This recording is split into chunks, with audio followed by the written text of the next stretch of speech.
Can you hear me okay? Okay, well, Mr. Jennings asked if I would tell you a story. So I'm going to tell you about another person.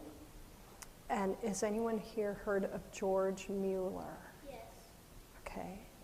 So can you imagine a life lived that would require this large of a book to tell about the things that he has done? This amazing book. So this is a story about a man of faith. And I'm going to tell you a couple stories about him, and I'll show you some pictures. So years ago, when they had churches, do you know that they had rent for the pews? So you had to pay money to rent your pew. So that meant a couple of things. One is you had to have money in order to be able to afford to go to church or to rent your pew, right? And I could be wrong about this, but I think that they had a different charge. So, you knew if people had more money if they were like, in the pews that were closer to the front. So Mr. Muller thought, I don't want to do that. So they didn't have the system like we have, where we have, offerings. It was the rent pew, and that paid for his salary as a pastor.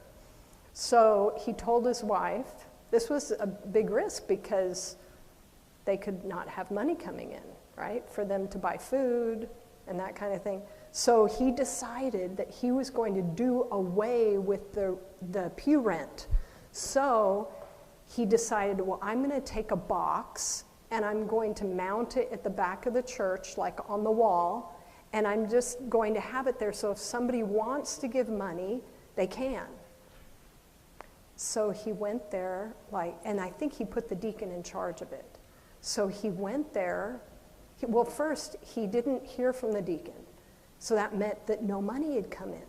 He didn't hear from him. Well, meanwhile, the deacon was embarrassed because there was so little money put into the box. He was like, I don't want to say anything. And so here George is thinking, well, maybe God isn't being faithful. I did this as a test of my faith, and no money has come in.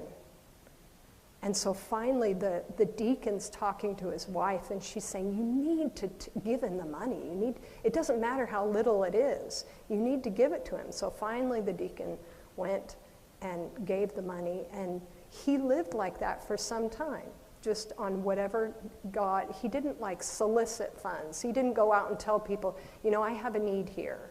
That was his biggest thing that he did. So I want to show you how he started out. So who knows here why he was famous? You know why he was famous, aside from his faith and prayer life?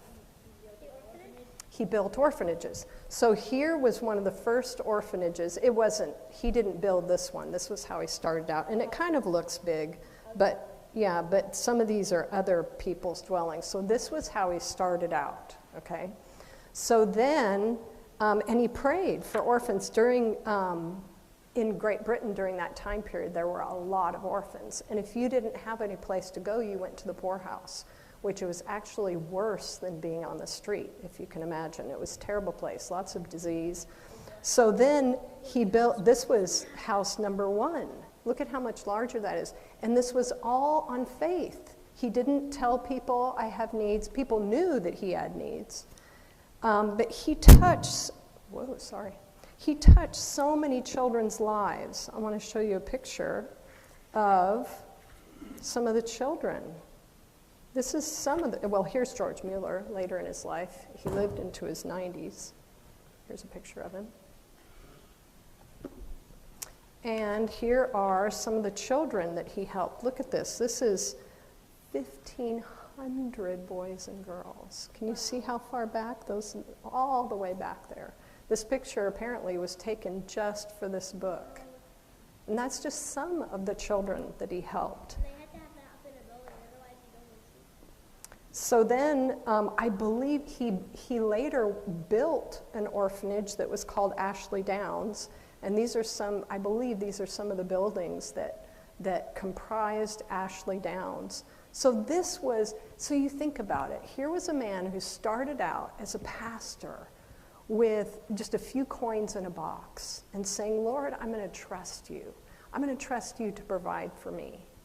And this, when he was humble and he said, Lord, I can't do this, only you can. Look at what he was able to do through God. So all these orphanages and all the children's lives that he touched. So I just wanted to impress that with you today, is that when we rely on God, when we realize that we can't do things in our own power and strength, look at what great things we can do. The organization was kind of changed, so they've changed it some, but there is still an organization that is run after his ideas and his vision, but there just aren't as many orphans as they were during that time period. So he met a need for that time period. But yes, his legacy lives on. Thank you. You can go back to your seats.